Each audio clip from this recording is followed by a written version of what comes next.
This is from a channel called Jubilee. I've seen a few reaction videos to them. Um, they're pretty good. They usually do a pretty good job of presenting both sides of an issue via the vehicle of having usually three from one group and three from the other group. Uh, Hey, KJ9797. This is my politics stream. Yes? The video is paused right now.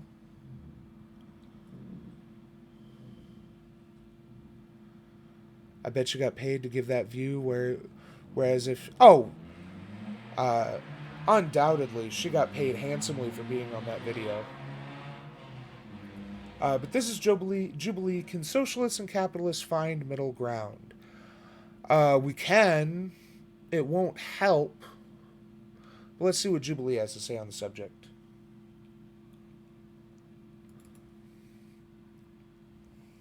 We actually aren't looking for a middle ground with capitalism. We're not looking for a lighter, gentler oppression, exploitation, racism. We are seeking revolution. Based! Yes. He's not wrong. He's not wrong. We brought socialists and capitalists together to spark dialogue about their differences and similarities. Ooh, this should be good. Economic system characterized by collective ownership and workers' self-management of the means of production? Absolutely.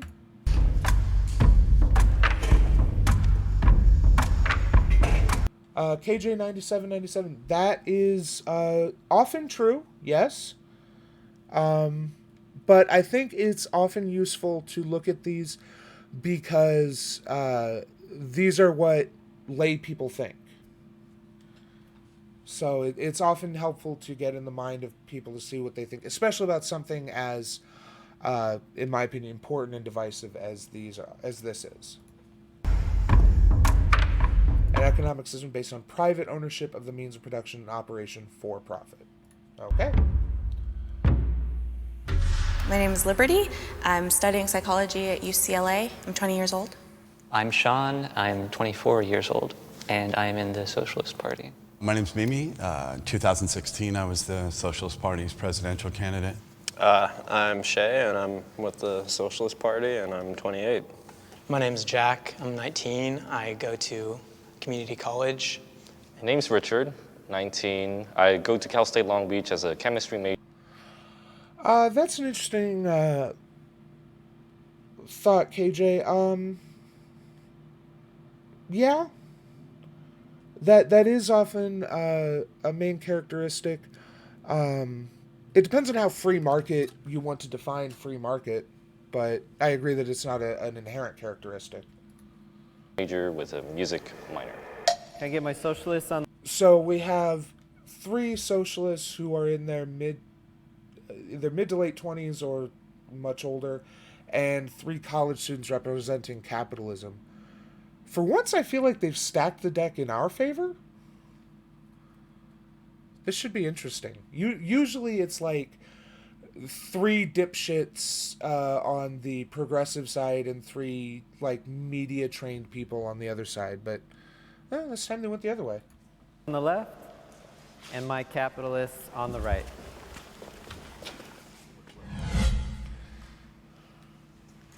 Humans are inherently selfish. Ooh, this is interesting, because I used to think this myself. I used to believe that humans were inherently selfish. And I've come to realize that no, humans have evolved to respect altruism and working for the good of the group. It is pretty much only due to... what doesn't make sense, KJ?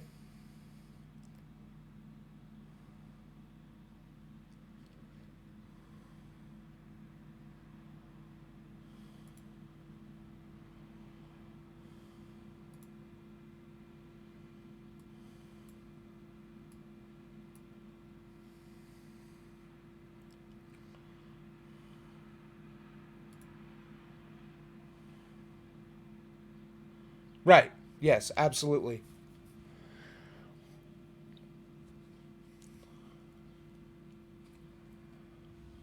Yes, proposition that humans are inherently selfish, it absolutely can be refuted by example. Oh, there's countless examples of... didn't people save some Jews during World War II while risking their lives? There's been countless examples of random strangers running into burning buildings, uh, you know, holding up debris so that other people can escape, even if it means their own death. There were dozens of stories came out of 9/11 like that. Absolutely, yep.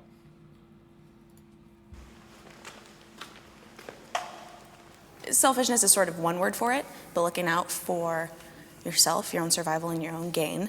And of course, that includes the gain of those you love, is one of the main motivators of people. A really good way that we could figure out human nature is by comparing it to animal nature and stuff like that. And you see... Yeah, except the big difference between humans and animals is humans have the ability for abstract thought. So we can consider what happens beyond the moment. You know, animals doing whatever they can to survive. It's just culture that has changed us. But I believe at its core that yes, humans, just like any other animal, are selfish. And once again, this can be refuted again in the animal kingdom because of countless examples of, at the very least, mothers doing selfless acts for their children and for other members of whatever pack or family unit exists. So... I work with children, and my experience of working with people who haven't been acculturated or have been into this idea that they need to be selfish all the time are generally not. Every organism has to have a sense of like getting resources for itself in order to survive, but that's much different than being selfish, I think. Yeah, kids have no problem sharing. Every child I've known that wasn't a spoiled little shit had no problem sharing with other kids. Yeah, it's you have to... Selfishness, 99 times out of 100 has to be learned. It is not something inherent to humanity. I think even if you spend any time in a social democracy, you know, let's say you go to Norway and you spend time there where the people see the collective good as tied into their own personal well-being. You know, I think we have so many examples like that. Societies working collectively toward a greater good. The thing about the Nordic countries, in my opinion, is, well, since they're very, very ethnically homogenous, they all have... Yes. Ethnically homogenous. Funny how capitalism only really works in ethnically homogenous areas. That's not true either. But yeah, this is a common... So who do we got? We got white nationalist dude over here. She strikes me as probably some, you know, white liberal feminist chick, and we'll see what this dude's about. Very, very similar culture. It's not an accurate representation. KJ, you've never heard that claim? Admittedly, I don't often hear that capitalism only works, but that societies work better when they're ethnically homogenous, and that's why social democracies like Norway work, is because they're more ethnically homogenous, so they have people willing to work together better. It's not true. Representation of, you know, what humans inherently are, because I believe that culture can mask human nature. So you think that diversity would work against working in harmony toward a collective good? In diversity, we have different ideas of what good is. I think competition brings out the best in people.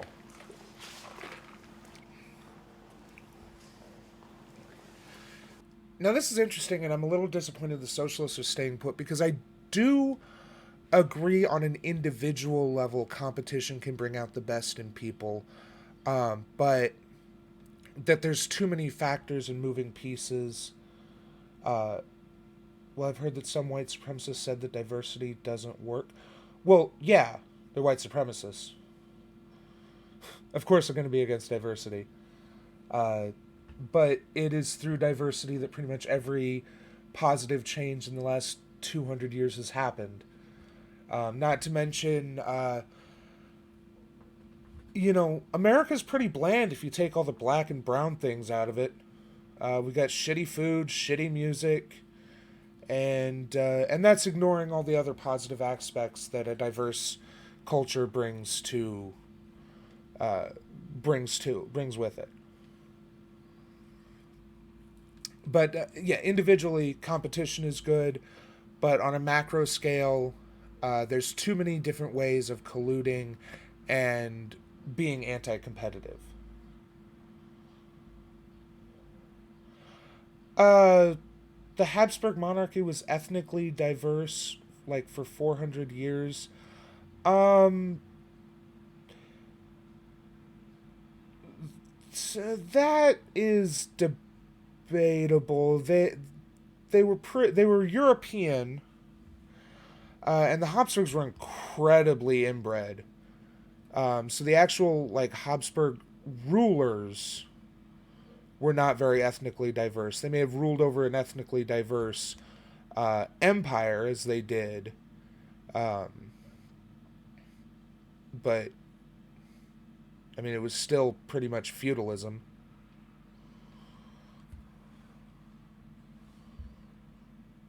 Right.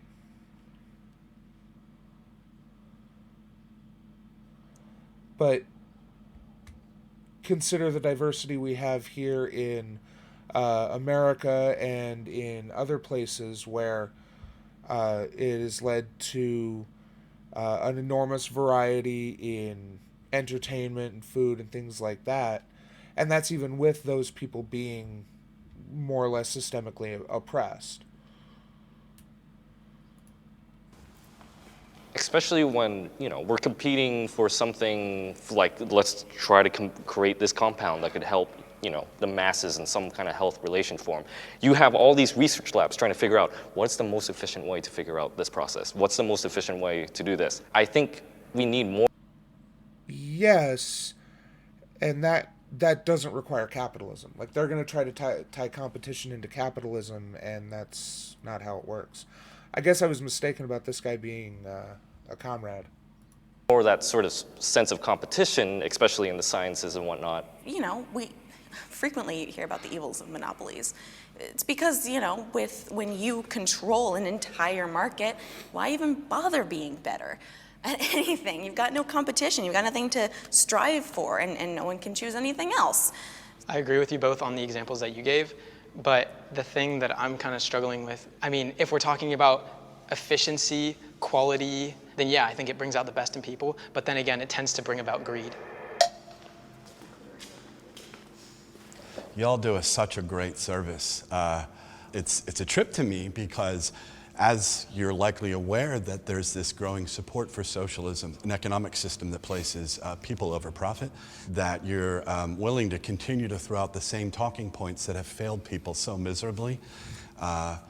Again, it's a benefit to us, and I guess we should say thank you. Nice. If you care about something, if you're passionate about something, you don't need the threat of someone doing it better than you to do the best that you can do. Ask any. Yes, and this is one of the big things that a lot of people ignore about socialism, is that once we create a system where what we are doing directly impacts the company, because 99% of workers have no impact on how the company functions. Once we are in a situation where the workers control the workplace, work becomes a source of fulfillment and joy, while also leaving us time to do other things that also bring us fulfillment. Whereas right now, we're literally just working to eat. Creative competition leads less to excellence and more. Let's be clear here. Under socialism, we also would work to eat, but we would work for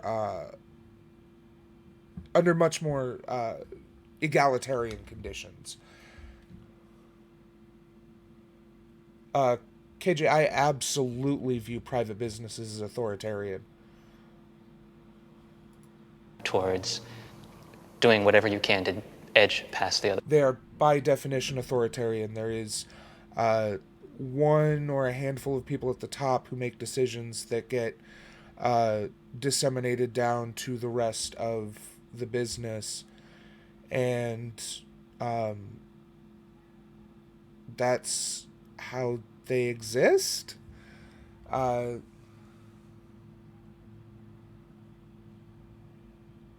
yeah, ANCAPs are dumb. Yeah, ANCAPs, I'll have to talk about ANCAPs another time, because they ignore the fact that businesses can collaborate to make it so that leaving one job does not improve your position. And they can also create such systems where one person, where it's impossible for someone to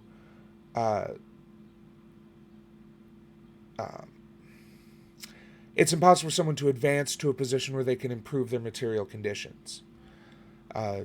We saw this under the nearly unregulated system we had prior to the Great Depression, where mining towns would literally pay their people in company scrip that was worthless paper outside of the towns. How do you leave that job? How do you move to another place when you have no money and you have no way of earning money? You're functionally a slave there, but to ANCAPs, since it's all, scare quotes, voluntary, it's perfectly okay. Other person. Today, everyone has the opportunity for success.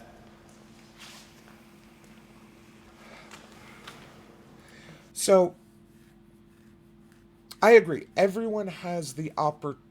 Yes, they love the word voluntary. They think it fixes everything. Today, everyone has the opportunity for success, but not everyone is going to attain success. And one thing that I've really noticed is that there's a certain level of success that not everyone can attain that is necessary to live a good, dignified life. And without that guarantee of a good, dignified life, then I don't see anyone succeeding.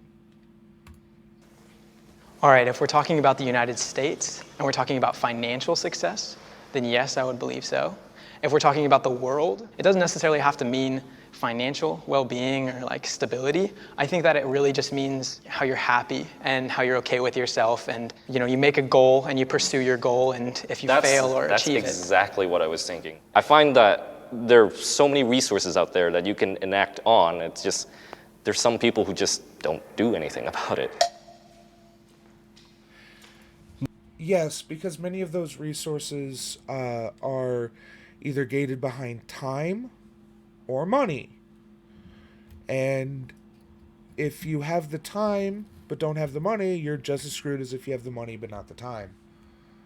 So while there are resources out there, one thing to remember is that in any system, exceptional individuals will be exceptional because they're the exception. It's just how it goes. My first thought here with this question is, you gotta be fucking kidding me. So many people in this country who solely because... How ANCAP solve the issue of extreme inequality? They don't. They view... I literally had an argument with an ANCAP who was convinced that small businesses would make up the bulk of the economy in a libertarian or anarcho-capitalist system. Or do they see it just when worker makes $50K a year and the businessman millions? Yeah, as far as they're concerned, if they entered into it voluntarily, that's A-okay. But they don't understand the way capitalism works. Small businesses inevitably become large businesses, or they fail. The best examples Xerox started off as a printer company and became the household or the office name for printing and copying. Amazon started off as a bookstore, and Steam started making mid-tier games. And now Amazon is literally one step away from being the corporate overlord of America, and Steam controls the PC gaming market, although less so than in previous years. As they exist, they're under threat, whether it's through, the police. They're just trying to survive. So everyone's very different. Again, everyone has different opportunities to what they can even consider success. In the US, though, there are a lot of opportunities for most people, though, of course, you can't say all, and there are always those who are extremely unfortunate and should be helped. I'm sure every one of us has sat in a restaurant before or a Starbucks. Those people work their asses off. Any of these low... Yeah, Mixer's going to try. Stealing a couple of names away isn't going to take the people who are in... It's going to take their audience, but not the audience of incidental watchers. Attacking monopolies in this day and age is rough. Income jobs are not easy, and they work for pennies. If something goes wrong with their car, they're done. If they have a health problem, they're done. You're Yeah, I don't remember the exact number, but most of Americans can't handle a $400 emergency.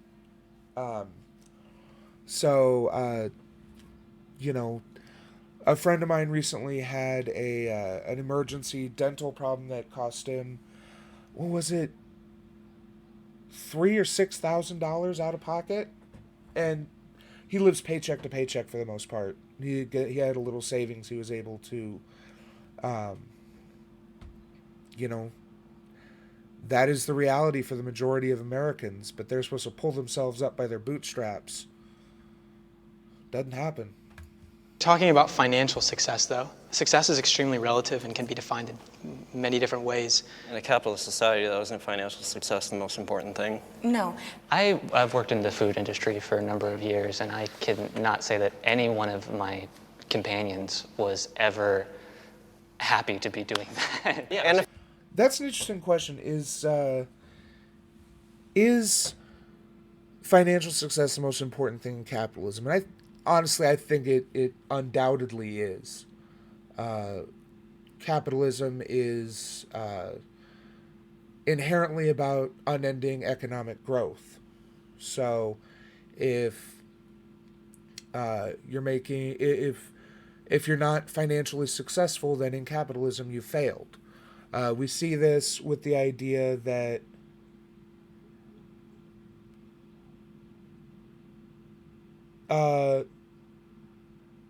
what do you mean, KJ? The motivation for unending growth?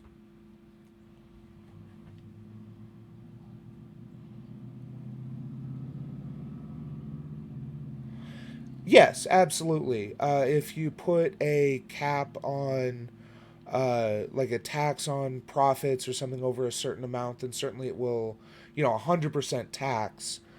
But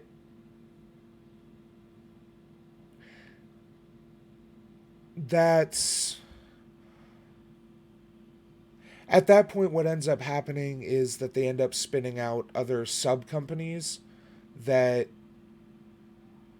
means that it's just more complicated, or they just... And this is assuming that law can pass at all. But you're right, it can be regulated. But it's kind of... socialism with extra steps, ultimately, because you're talking about the government regulating the growth of a business that in an artificial way that requires way more work than just nationalizing and collectivizing the makeup of that company. Like, if we were in a position to do one, it'd be easier to do the other, is what I'm saying. But you're not wrong. if they're going to school on top of that, so they're working full time, and on top of that, they're going to school and they're paying school I would consider that successful if you can go to school and you can maintain your GPA and you can also be working a part-time job and somehow affording your school. But yeah, so the desire for unending growth is many capitalists will say that people should be looking for unending options for advancement. This is a discussion, again, I saw a friend of mine get into on Facebook with some other random idiot. And he pointed out that he makes sure that his people get good pay. You know, even when he could take pay for himself or do something else, he makes sure that his people are paid well. And this person asked him, well, what motivation does that give his people to advance? And he said, well, why would they... First of all, there's not really much further for them to advance within the company, unless they get another store manager position open. But there's this idea that you have to constantly seek promotion and advancement within a company.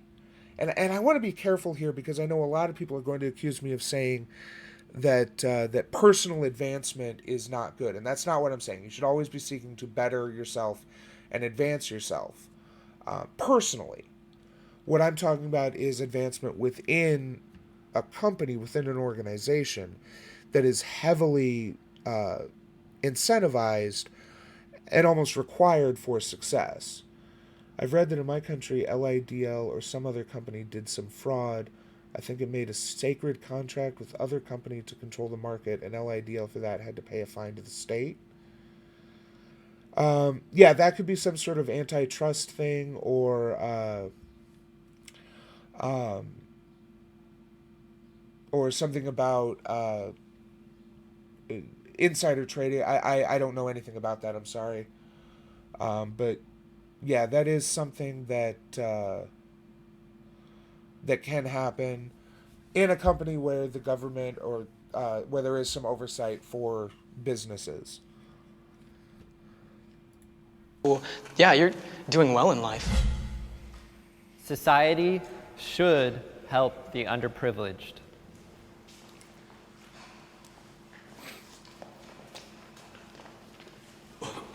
That sort of Wow, all of them came over. saying if you give a man a fish, etc., holds true. And also who should do the helping and how is very important. Not all acts of service are equally beneficial. I would agree to that. I myself, I'm sorry to use a personal anecdote here, but I've personally dealt with the fact that, giving someone this much aid, they become lazy. My father is an alcoholic, so since due to an injury in his leg, he gets SSI. And what ends up happening is he receives enough SSI to the point where he's not motivated to do anything else beyond just going home, drinking a beer or something like that. And I think, yes, people should help people, especially if they're underprivileged or they need the resources to push them. But to what end, that's the fine line. But your personal anecdote only covers Yes, remember the plural of anecdote is data, everyone. the small demographic of the alcoholic. Most of the people that Every example And also, he injured his leg, which means that moving around may be difficult for him. I know this because my father also suffered leg injuries and has difficulty moving around. Unfortunately, he does not receive enough from disability to live on. He has a job. Even now, in these pandemic times, he's still having to work. So there are people who, even if we gave and moreover, if simply existing, if going to a job for a few hours a week gave you a comfortable, dignified life, and I want to make clear here, comfortable is not 17 rooms and a yacht. Comfortable is a nice, temperature-controlled, clean home, enough food that you can eat comfortably, and enough money or whatever to have some fun, whether that's go to the movies, take a vacation, things like this. things that were super commonplace in America 50, 60 years ago, when unions were much stronger and the top marginal tax rate was incredibly higher than it is now. The average person, typically the man, let's be honest here, worked 40 hours a week. He had enough money to pay for his house, a nice car, food on the table. This wasn't everyone. There were still a lot of people who fell through the cracks back then, but it was much more reasonable for someone to raise a family on one income, where it's virtually impossible for the vast majority of people nowadays. What you guys have brought up has been specifically about people who are particularly poor, when most of the country is lower middle class and up. That's Well, that's not a fact. But that you would focus on this in a country. Yeah, three people have more wealth than the entire bottom half of America combined. She's full of it. In a city, one that gives more than half of its budget to the police, in a country that just passed a military bill, a spending bill, that's almost $1 trillion. That money goes to defense contractors. The government paying for things is not capitalism. But we're in a capitalist system. Where the government pays huge amounts of money for the things you're talking. Yeah, I'm not in favor of those things. How about instead of spending the money on the military, how about putting those back into basic needs? Healthcare, education, housing. I agree. The government taking our taxpayer dollars and... I think we might have an ANCAP here. Oh, the government taxation is theft. Funneling it into... They're paying for things that the military explicitly says that they don't need. That's not... Capitalism is about prices and transparency and choices. When the government takes our money and buys it because they decide... This is actually an example of capitalism working. That is not... That might be what you call capitalism, but when I come here saying I'm a capitalist, I'm not saying I'm in favor of that. Yeah, pretty sure she's an ANCAP. That's... Oof. She didn't say it, but she was definitely thinking taxation is theft. Profit and ethics are opposing motives. True! That's true. Profit and ethics are opposing. Yes, every single socialist walk over there. So I think it's core to profit, you have to exploit. And again, there is nothing ethical about exploitation. Yeah, I mean, I can't think. I'm really having trouble thinking of a situation where someone could profit off of something without exploitation being in the mix, and I'm running out of ideas. If you're running a business and you're the one up top, you would obviously walk away with more money if you pay your employees a little bit less. The key idea behind capitalism: pay your employees as little as possible so you can pocket as much as possible. I think that profit and ethics can be intertwined when seen with the corporate social responsibility module. When they treat their employees better, they give them more benefits, they raise their wages, and in turn it motivates the workers to work harder. And treating your employees better than shit is not necessarily ethical. Like raising the quality does not mean that you've raised it to a sufficient standard of treatment. Because if you're paying someone less than a living wage, that is unethical. All I'm saying is, it is to... Any company which can exist without paying its workers a living wage does not deserve to exist. Absolutely. Based king right there. To some degree more ethical, and can be seen as more ethical, to be beating competition by raising the wages of your employees and giving them better benefits. Also, one must be paid slightly less than they are making in worth for a company for it to be worth it to hire them at all. If you can't pay your employee the minimum amount of money that they need in order to live, you have no business being in business. And I think also... Not to mention that she's ignoring the fact that the labor theory of value. Nothing would exist without the labor we put into it. KJ, I am a leftist.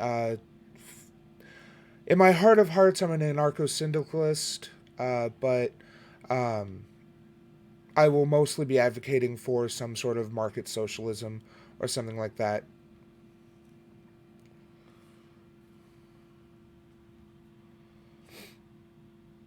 So, basically, the profit is them taking value that you have created away from you.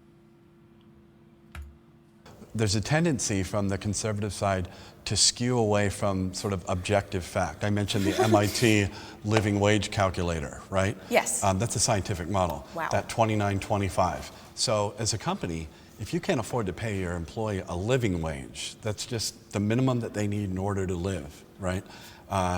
Get the fuck out of business. Why are we even talking to you when you have all the facts and we don't know anything? I don't know. It's hardly worth my time. Well, we would, sure. It's hard to really lean towards one side or the other if everyone is just sort of stating all these coherent biases and not accepting any sort of thing from any other particular side, which is why I'm sort of just... I agree with the general principle of anarchism, but in the specific cases it looks bizarre.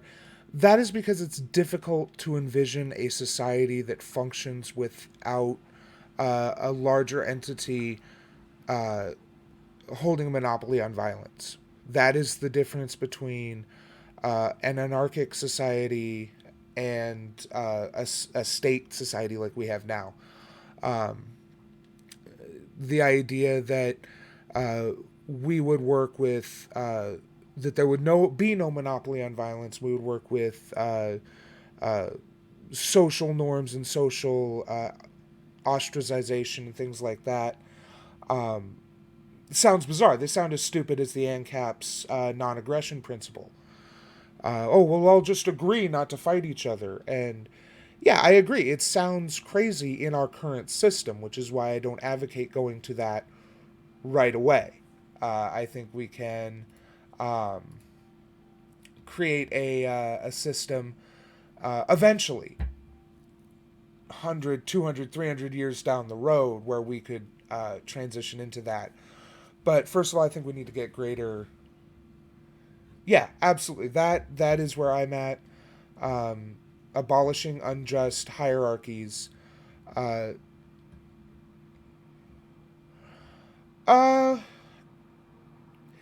So, first of all, you have to understand ACAB is a good sentiment,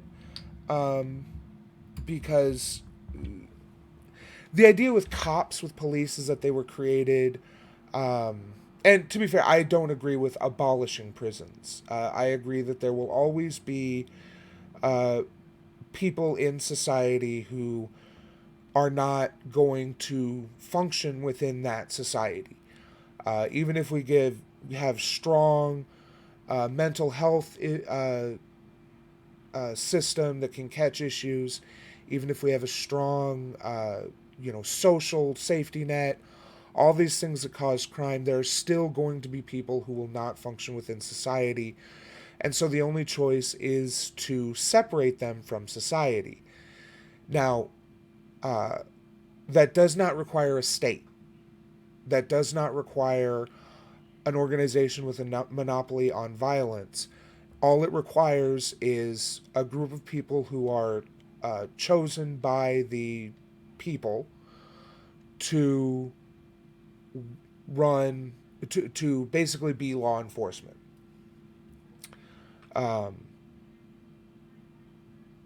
So, and also consider that our current police force evolved. I agree with abolishing police as they currently are, as a separate. I'll be honest, I haven't engaged with the literature on abolishing police that much, but my feelings on it right now are replace them with more of a community watch type situation. Which again, we're talking way far post-leftist, we're going to reform the police as they are long before we can think about abolishing the police force. So,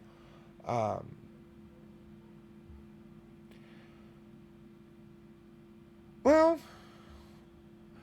I guess it's we get into the question of the ship of Theseus at that point. See, I disagree because I think that the majority of crime comes from the antagonisms of capitalism, and not with anything endemic or inherent to people or society. Most thefts are the result of not having enough to eat, mental issues, or addiction, which falls under mental issues.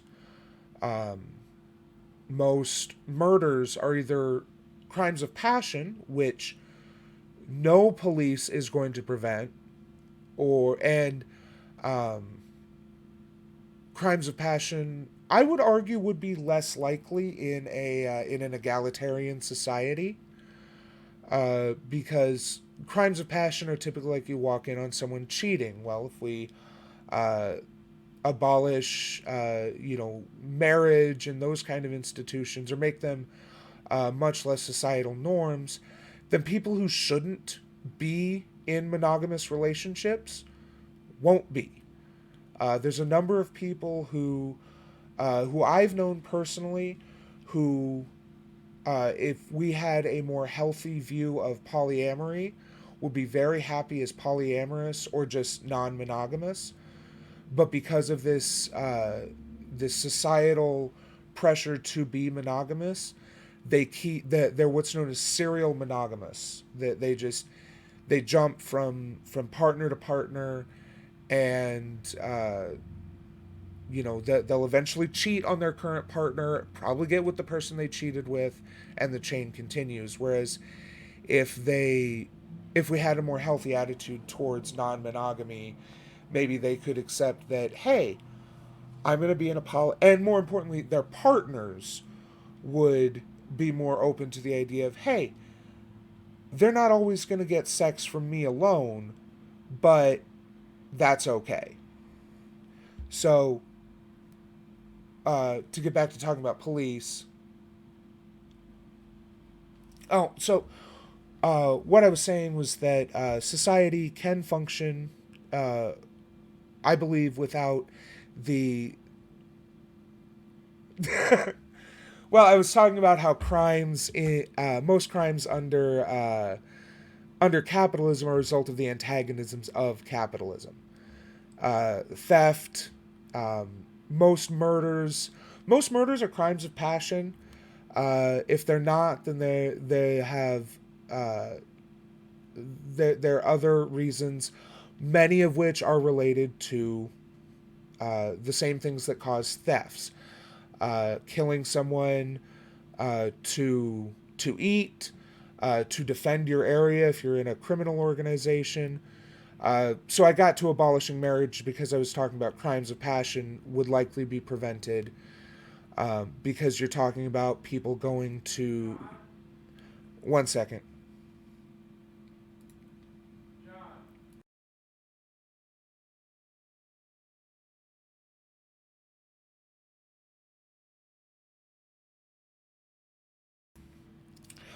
Sorry about that. So, what I was saying was that without crimes of passion, because in a more egalitarian society, we would have a healthier attitude towards polyamory.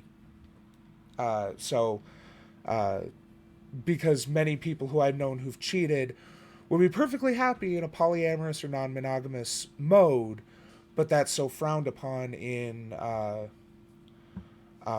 society. I need to wrap this up here pretty quick. I didn't realize it was so late.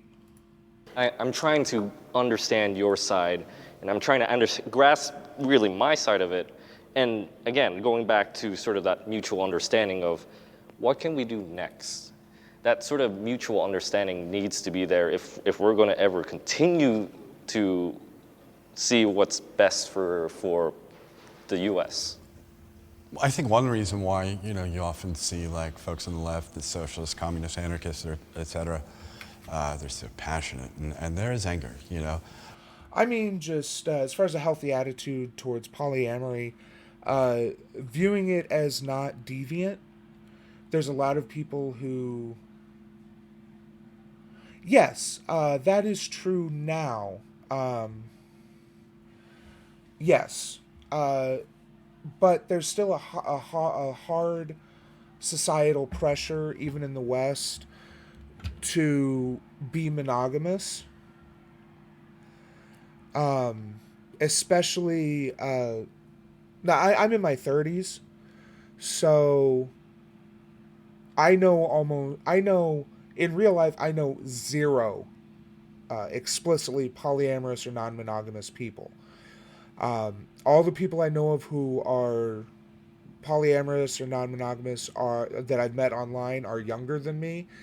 So it is something that our society is getting better at. But